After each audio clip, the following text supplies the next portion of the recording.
This method is based on the difference in the solubility of organic compound and its impurities in a suitable solvent. देखिए second point, recrystallisation method का second point बहुत ही आसान है, थोड़ा जल्दी लिखो। The organic compound should be sparingly soluble,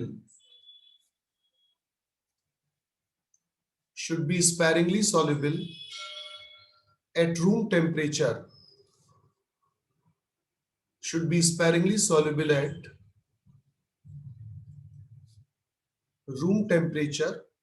but significantly या appreciably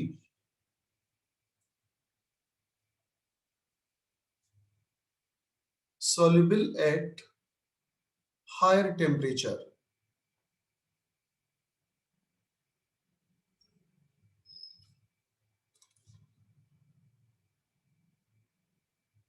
Third, the solvent should crystallize on cooling.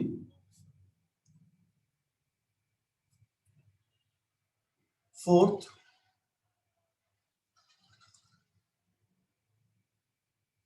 solvent should not dissolve or react with the impurities.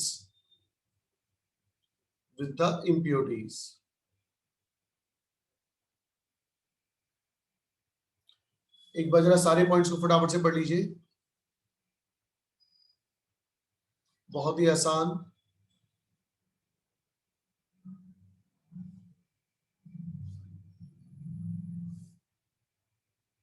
अच्छा, NCERT में है क्या रिक्रिस्टलाइजेशन? सिर्फ क्रिस्टलाइजेशन लिखता है। अच्छा, कोई बात नहीं है। देखो मैं जरा सा हल्का सा बता दूं आपको, है क्या?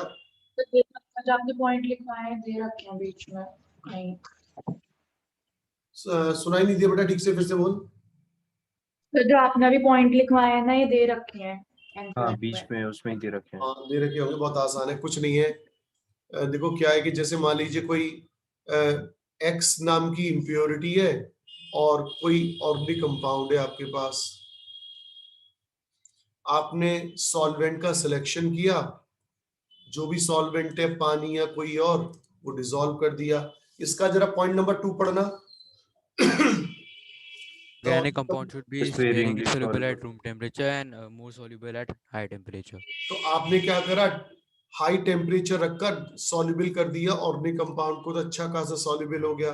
फिर आपने टेम्परेचर डाउन करना शुरू किया तो उसकी सॉल्युबिलिटी कम होने लग गई, और सॉल्युबिलिटी कम होने लगी तो जितनी सॉल्युबिलिटी कम हुई उतना वो क्रिस्टलाइज होकर अलग हो गया।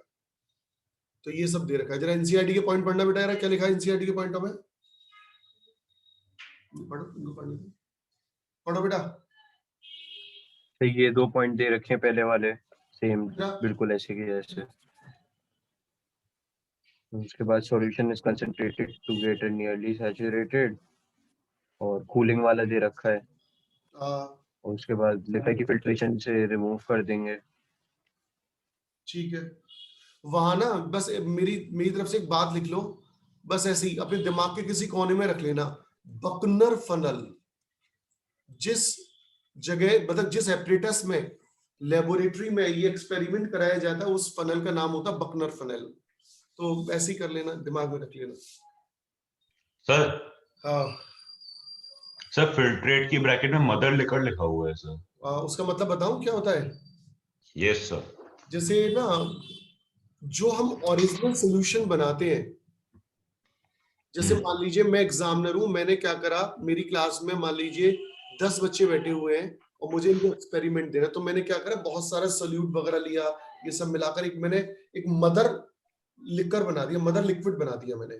अब जितने भी लोग मेरे पास स्टूडेंट आएंगे सबको उसमें से देता चला जाऊंगा मैं। तो मदर लिक्विड का मतलब ओरिजिनल सॉल्यूशन, प्रिंसिपल सॉल्यूशन, जो प्रिंसिपल और प्राइम सॉल्यूशन था जो पहले बनाया था। Yes exactly. जैसे हमने लेसाइड में एक्सट्रैक्ट बनाया था। क्या? जैसे हमने लेसाइड में एक्सट्रैक्ट बनाया था।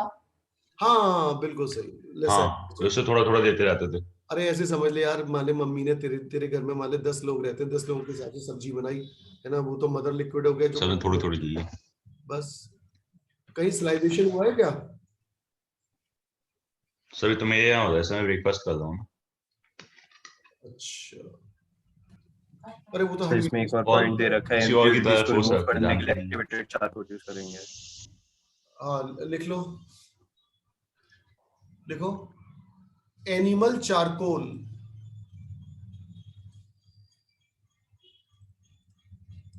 animal charcoal can be used in the decolorization. Animal charcoal can be used in the decolorization.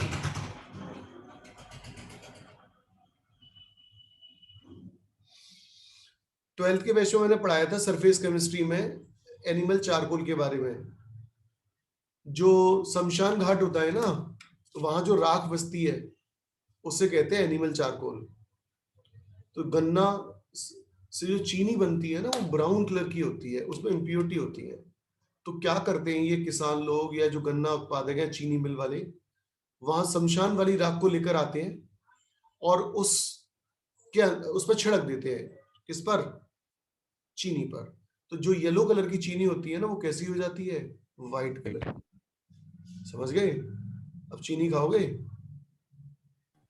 तो खाते ही हैं। बहुत बुरा लग रहा है एक्टिवेटेड सर। चारकोल तो सॉल्यूशन में काम करता है ना, तो वैसे ही काम करता है। वो सब जगह काम कर, जैसे आपने ड्राई कर लिया, ड्राइड स्टेट में काम करेगा। अरे बिल्कुल चीनी चीनी पड़ी हुई है बहुत सारी और येलो कलर की, और स्प्रेयर के इम्प्योरिटी अब्सॉर्ब कर लेगा सॉलिड स्टेट में। उस पर राख इंटरमिक्सिंग होती रहती है, तो जितना भी पीला रंग होगा वो सब खींच लेगी। कौन? और सर राख को कैसे अलग करेंगे? कैसे? वो तो राख तो वैसी होती है ना, हाई प्रेशर पर हट जाएगी। जैसे अरे मूंगफली खाता है, मूंगफली पे वो ऐसे करके हम क्या करते हैं, छिलके हटा देते हैं ना, तो तेज ब्लोअर अच्छा से, अच्छा हाँ अच्छा, ब्लोअर से उसको हटा देते हैं। अब चीनी मत खाइयो। ये शाफ्ट को ग्रेन से अलग करते हैं। हाँ ठीक ठीक ठीक। ठीक है, तीसरा वाला देखिए मैंने क्या लिखा है उसमें। तो तीसरा लिखवाया था आपने सब्लिमेशन। सॉल्वेंट। चलो बताओ, मैं नहीं बता रहा। सब्लिमेशन बोलो क्या होता है? डायरेक्ट सॉलिड से गैसियस स्टेट में। लिखो, it is a process for the separation of volatile compound from non-volatile compound.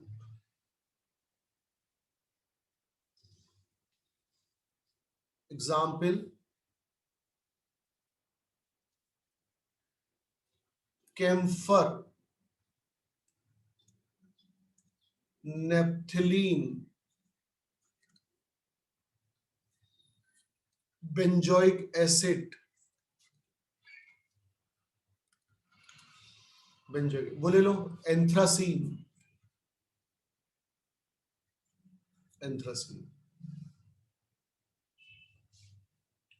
Sir सारे एरोमेटिक कंपाउंड्स होते हैं क्या? हाँ ऑलमोस्ट, हाई मॉलिक्यूलर मास वाले।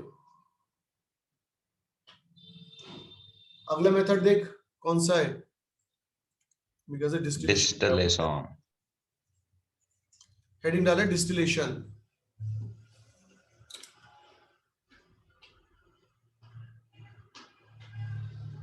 बहुत ही आसान है, बहुत ही आसान।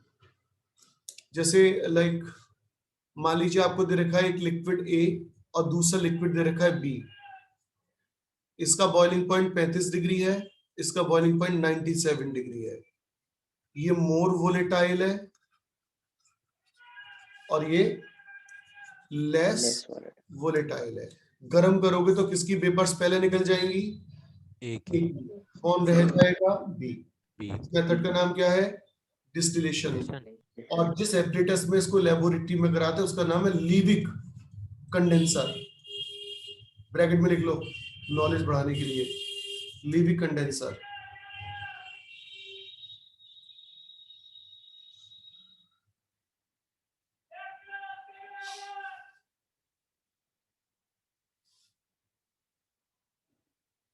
लिखो, in this method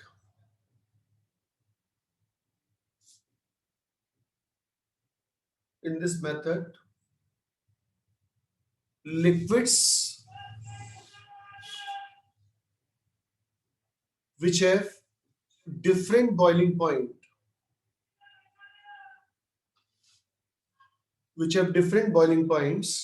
are separated out.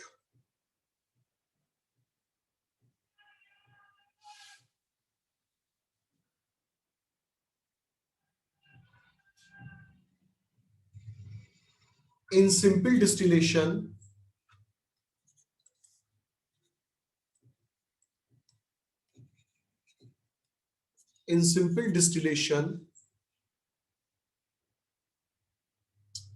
volatile liquids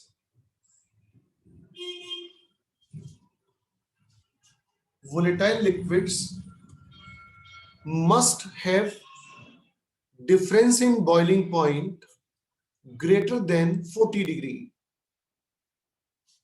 40 degree से ज्यादा का डिफरेंस होना चाहिए। 600 सेंटेंस रिपीट कर दीजिए। कोई बच्चा प्लीज करे। In simple distillation, volatile liquids must have difference in boiling point greater than 40 degree.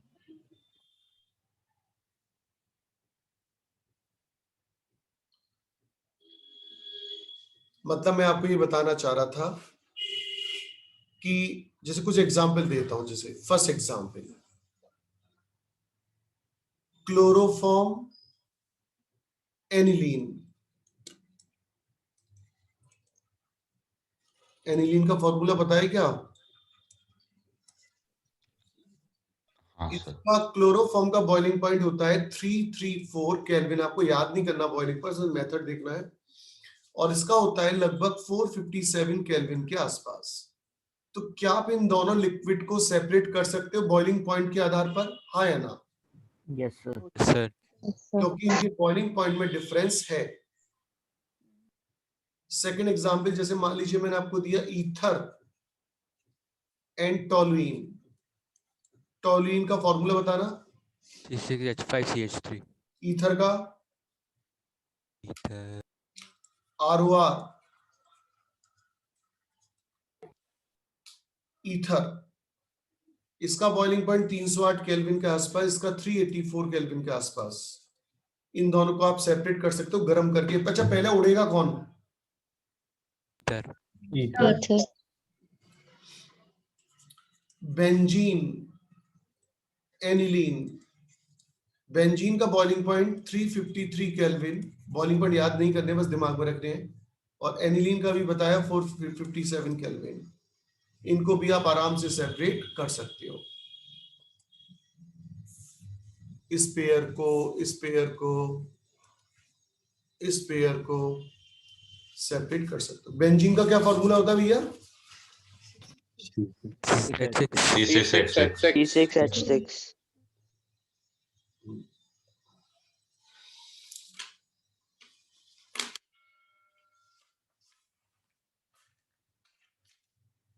अच्छा ये देखो, जैसे एक लिक्विड है, लिख लिया क्या?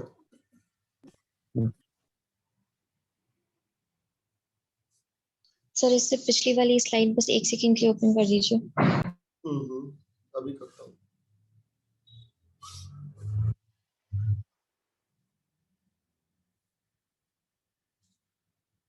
वादा अपना याद रखना संडे का। पूरी ऑर्गेनिक केमिस्ट्री ये जितनी सब सुनाना है हर कीमत पर। और ओरल टेस्ट है या फिर वैसा टेस्ट है? रिटन था। एक ही बात है, मैं कैसे भी लूं टेस्ट, मेरा मन। और आपने 60 क्वेश्चन में रिटन सर टेस्ट आपने तो रिटन कहा था। उससे क्या फर्क पड़ता है? फर्क तो नहीं पड़ता सर, लेकिन आपने कहा था कि आप 60 सर? क्वेश्चंस का एक written test mode of test कुछ भी हो, और तुमने गिरवी किसको रखा हुआ ये भी ध्यान रखना। ठीक हो? अगर तुम टेस्ट नहीं दोगे, मतलब कुछ गड़बड़ करी, तो गिरवी जिसको तुमने रखा है उसको नहीं छोड़ूंगा मैं, उसको उठा लाऊंगा। जैसे बैंक वाले कार खींच के ले जाते हैं लोन न चुकाने पर, तो भले ही वो उसको लाने के लिए मेरे को मेटाडोर क्यों लानी पड़े। आप परेशान हो जाओगे, लेकिन मुझे खाना थोड़ी दूंगा तेरे को जो परेशान हो जाऊंगा।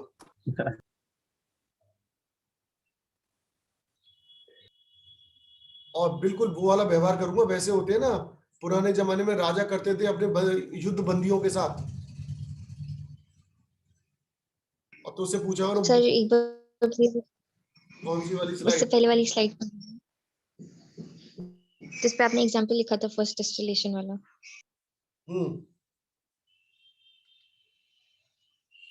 जल्दी बोल बेटा। बस हो गया। देखना यही था क्या अगला, उसमें देखना लिस्ट में देखना कौन सा यही था क्या अगला फ्रैक्शन डिस्टिलेशन? यही था सर, ये सब कौन सा 4 नंबर है 5 नंबर है? 5 नंबर है। 5 है सर। 5। हाँ तो ये कल खत्म हो जाएगा चैप्टर। कल क्लास में सारे इलेक्ट्रॉनिक इफेक्ट्स के बारे में क्रॉस क्वेश्चनिंग की जाएगी। बता दिया है पहले ही, क्योंकि ये चैप्टर खत्म हो रहा है बिल्कुल। देखो बिल्कुल एक एक शब्द को पढ़ के बैठना, एरोमेटिक, एंटी एरोमेटिक और क्या कहते हैं वो सब, माइनस आई प्लस एम, सब पढ़ के बैठना, ऑर्डर याद करके बैठना। देखो अगर दो लिक्विड के बीच के बॉइलिंग पॉइंट में डिफरेंस 40 डिग्री से ज्यादा है, पानी है क्या? थोड़ा सी गर्म पानी, तो सिंपल डिस्टिलेशन यूज होगा। और बॉइलिंग पॉइंट 40 डिग्री से अगर कम है डिफरेंस, तो क्या यूज होगा? फ्रैक्शनल। External distillation. डिस्टिलेशन। समझ में आ गया भाई दोनों में डिफरेंस क्या है? सर ठीक है लिखो। निष्ठा क्या डिफरेंस है दोनों मेथड में? सर अगर 40 डिग्री से ज़्यादा का डिफरेंस हुआ तो सिंपल डिस्टिलेशन मेथड यूज होगा, और अगर 40 डिग्री से डिफरेंस कम है तो fractional distillation.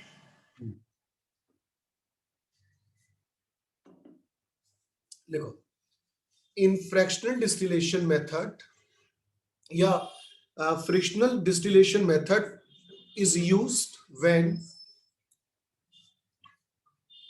fractional distillation method is used when two liquids are differed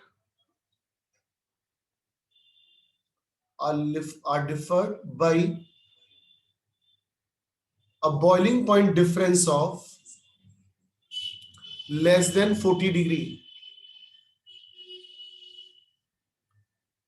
For example, acetone and methyl alcohol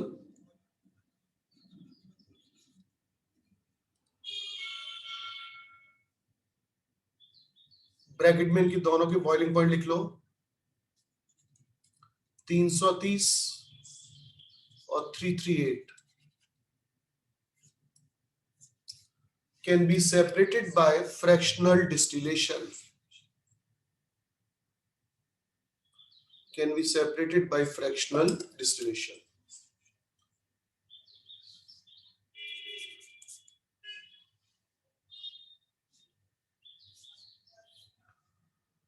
और एक बहुत बड़ा यूज वो भी लिख लो, in petroleum industry,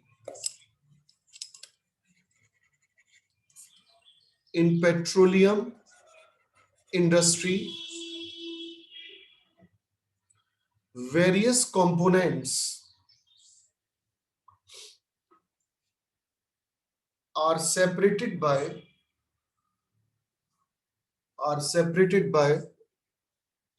fractional distillation.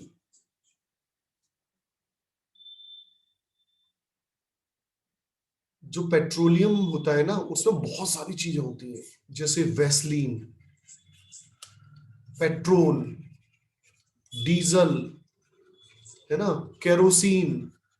जो पेट्रोलियम होता है ना उसके अंदर बहुत सारी चीजें होती है काम की, फिनॉल, क्रिसॉल्स, नेफ्थलीन, इतना ज्यादा चीजें होती हैं। तो उनको सेपरेट करना कैसे सेपरेट किया जाता है?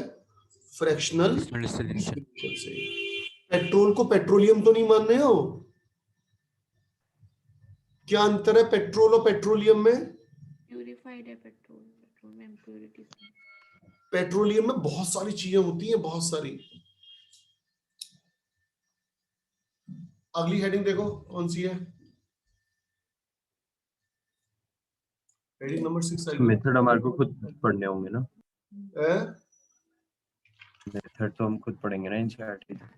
पढ़ना है, पढ़ने तो मत पढ़ना, बेकार है, कुछ नहीं है उसमें। छोड़ जाए। एक बार पढ़ लेना कहानी की तरह, जब तुमने फालतू वक्त हो। रिड्यूस प्रेशर मतलब एक अगर तुम्हारा मन है वैसे ही 10-5 मिनट है तुम्हारे पास तो पढ़ लेना एक बार। लिखो डिस्टिलेशन अंडर रिड्यूस्ड प्रेशर।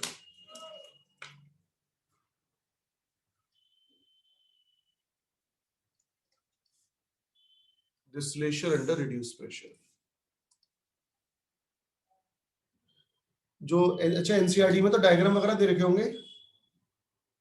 हाँ, दे हाँ, एक बार निगाह मार लेना, बस 2-4 मिनट निकाल के क्लास के बाद ही एक बार पढ़ लेना, बस 5-7 मिनट में, कुछ नहीं करना उसमें। देखिए डिस्टिलेशन अंडर रिड्यूस्ड प्रेशर लिखो। अच्छा इसमें देखो है क्या, जरा से मैं आपको हल्का सा आइडिया दूं। इस वाली बात को जरा देखना ध्यान से, उतारना नहीं है ना।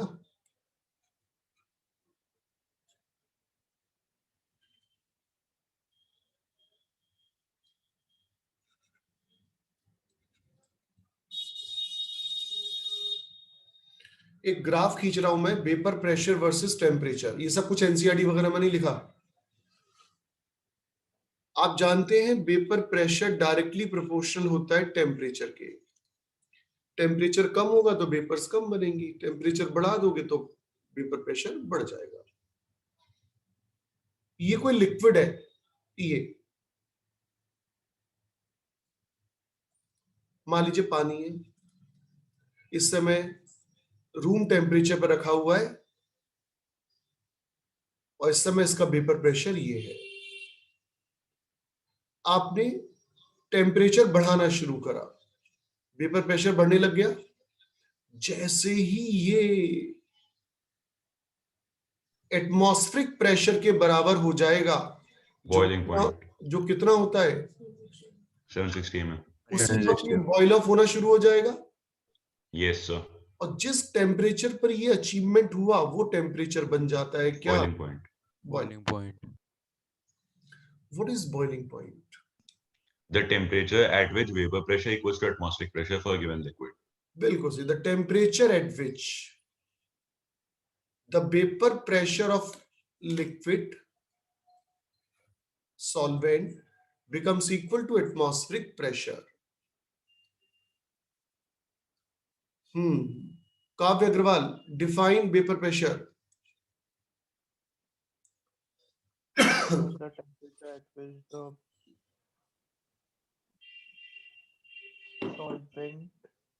solvent का जो वो वेपर प्रेशर होता है जो एटमॉस्फेरिक प्रेशर की इक्वल हो जाता है तब उसको।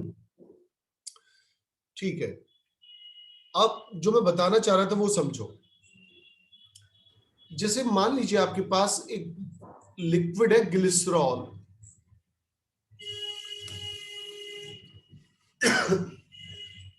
इसका बॉइलिंग पॉइंट होता है, समझ लो पहले फिर एक साथ दिखाऊंगा। बॉइलिंग पॉइंट होता है 290 केल्विन। और भाई ग्लिसरॉल के साथ प्रॉब्लम ये है कि ये अपने बॉइलिंग पॉइंट पर आने से पहले ही ब्रेक होना शुरू हो जाता है। तो ये बड़ी गड़बड़ बात है, बड़ा नुकसान हो जाता है। तो हम क्या करते हैं कि हम वेपर एटमॉस्फेरिक प्रेशर को नीचे ले आते हैं। जैसे आप देखिए पानी के केस में ये 373 केल्विन है। हम क्या करेंगे, बाहर का प्रेशर 760 घटाकर मान लीजिए हम कर देंगे 700।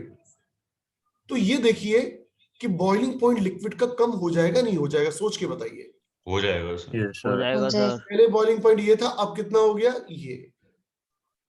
तो इसका मतलब हमने कम हीट देकर इसको बॉईल ऑफ कर दिया, जिससे कि ये ब्रेक नहीं होगा। आप अगर शिमला चले जाओ, मंसूरी चले जाओ या और ऊंचाई पर पानी जल्दी बॉईल होता है, तो वहां पर पानी जल्दी क्यों बॉईल हो जाता है, जरा बताओ। कि प्रेशर कम होता है, क्योंकि टेम्परेचर कोल्ड हो, हाइट से कम हो जाएगा ना, वेपर प्रेशर वहां पर कम होता है। तो डिस्टिलेशन अंडर रिड्यूस प्रेशर का मतलब क्या हुआ कि हम ऐसा क्यों करना चाहते हैं, जिससे कि उस कंपाउंड का ब्रेकिंग या डिकम्पोजिशन ना हो। तो सर ग्लिसरॉल मतलब हीट के कारण ब्रेक होने लग जाता है बॉइलिंग पॉइंट पे आने से पहले? हाँ, इतनी हीट चली जाती है कि इसकी हाइड्रोजन बॉन्डिंग ब्रेक होने लग जाती है और ये ब्रेक खराब होने लग जाता है। अच्छा, तो sir come heat boil of करते से ब्रेक ना करे। हाँ, ब्रेक ना, नुकसान ना हो, मतलब हमारा ये है। लिखिए, ठीक sir. there are number of liquids, there are number of liquids which may decompose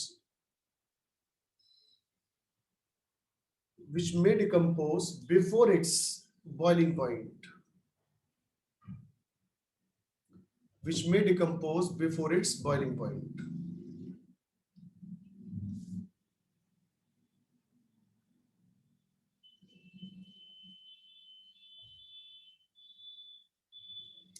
That's why they cannot be separated out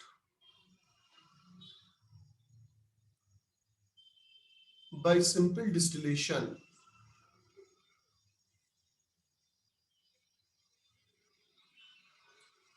They cannot be separated out by simple distillation.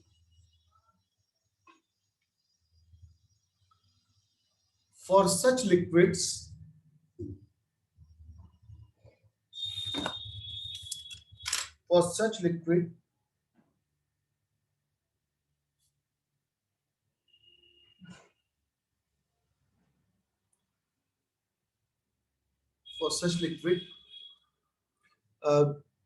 external pressure is reduced. External pressure is reduced so that they can boil at low temperature.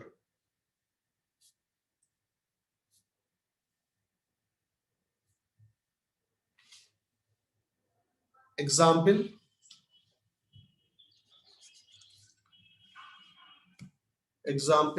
separation of glycerol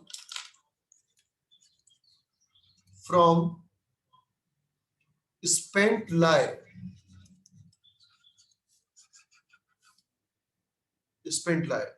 In soap industry.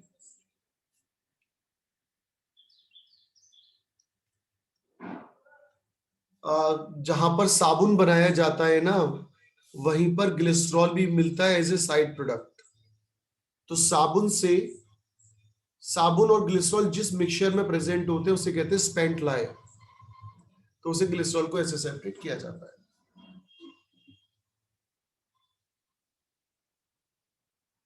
Sir glycerol soap में नहीं होता? Glycerol नहीं, हर साबुन में glycerol थोड़ी डाला जाता है। वैसे कुछ कुछ में तो होता है ना सर, क्योंकि वो महंगे वाले होते हैं। हाँ ठीक है। तू जॉनसन से आया हुआ बचपन में? हाँ जी सर। और ये चिदेस से हाँ सर। गड़ी से नहाता है या नीमारो से? वो साबुन नहीं है सर, एटलीस्ट नहाने के लिए तो नहीं है, कपड़े धोने का। हाँ ठीक है, एक और ले लो यार। कौन सा देखना, अगला कौन सा बचा? एक मिनट पीछे वाली स्लाइड निकाल दीजिए। तो स्टीम डिस्टिलेशन कल कराएं? Yes sir. अब तुम कितने घर से कितने बजे निकले होगे? अभी 10:45 हुए हैं, लेकिन अभी तो 5 मिनट बचे हैं यार। सर अभी निकलना पड़ेगा सर, अभी निकलना पड़ेगा वो। ऐसा है, जो मेरा टाइम है 10:50 का, 10:50 पे ही छोड़ूंगा। नाटकबाजी नहीं होगी, ज्यादा दूंगा मतलब सीधे आदमियों को नुकसान मत पहुंचाए। ऑफर तो आपने दिया था ना, लेकिन एक बार पीछे वाली स्लाइड लगा दीजिए। 5 मिनट ही रहेगा। हाँ पीछे वाली स्लाइड ले लगा ले। ग्राफ बना लिए? नहीं सर, वही बनाना है। बना ले।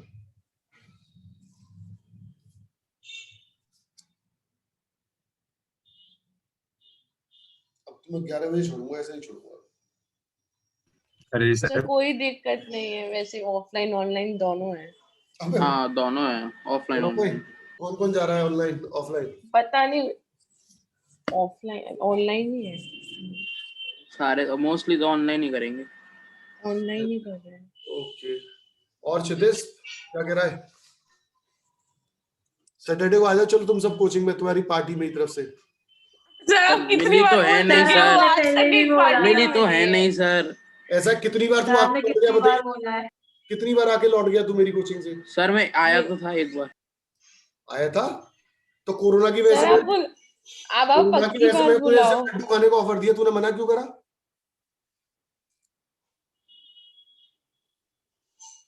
अब बोल, अब तो नहीं जबान तेरे मुंह में। 1 किलो लड्डू का डिब्बा तेरे सामने रखा, लड्डू है ना सर मुंह में अभी इसके। सर आप पिज्जा खिलाओ तो सर, पान भी नहीं। ये आइस की बात। कौन सा वाला? डोमिनोज। वैरायटी आती है। सर वो मैं बता दूंगा सर कौन सा है, आप उसकी चिंता मत करो। उसे पता ही नहीं है भी खाना कौन सा है। सही बात तो ये है, बस सारे खाने। बस पिज्जा पिज्जा कहना सीख लिया, खाया ही नहीं है तूने आज तक। तू तो शादी में जाके पिज्जा खाता है हमेशा। नहीं चल पक्का, ऐसे चलो फिर टाटा बाय बाय, छोड़ दूं फिर या लिखा दूं? हाँ सर। चलो तो कितना बड़ा है सर? अभी अब जाए। सार्थक दीक्षित ने रखा डबल चीज मार्गरेटा, कहते हैं क्या कहते हैं इसे? चीज बस। हाँ, मार्गरेटा। हाँ। सर बट चीज नहीं पसंद है। फिर अब कैसे खाएंगे बिना? फिर दिक्कत सर नहीं उसको ऑर्डर कर देना विदाउट चीज, और क्या है, थिन चलो। क्रस्ट। जब तुम ऑफलाइन पढ़ने आओगे, उसका जो पहला सैटरडे पड़ेगा उसमें हाँ। ठीक है? हम सैटरडे को ही आएंगे। ठीक है। की बात। हाँ, सैटरडे को आएंगे। तो एक तुम्हें वेलकम पार्टी दूंगा जिस दिन तुम पहली दिन पढ़ने आओगे, ठीक है? Okay sir. ठीक है सर। Okay sir. लेकिन नए नए कपड़े एक बार पहन के वापस आना, बोल दीजिए। नए कपड़े पहन के आना, नहीं हाँ ठीक है। ठीक शॉप ही है? नहीं है इसे 1.5 साल से। नए पार्टी कपड़े पक्का ना फिर? हाँ नए- सर। नए कपड़े पहन के आओगे तो ही लाऊंगा, मंगवाऊंगा। हाँ सर ठीक हाँ है। ये सब का चलो प्राइस Proof टैग कैसे करेंगे हम कि नए कपड़े हैं? सर एक हाँ तो काटना, मेरे सामने कोई टैग मत उखाड़ना। अच्छा टैग नहीं निकालूंगा, ठीक है। टैग मत उखाड़ना। चलो ये चैप्टर कल खत्म हो जाएगा, नया चैप्टर कल शुरू होगा। जी सर। कौन सा sir? Thank you sir, bye. Hydrocarbons last. Hydrocarbon. Okay sir.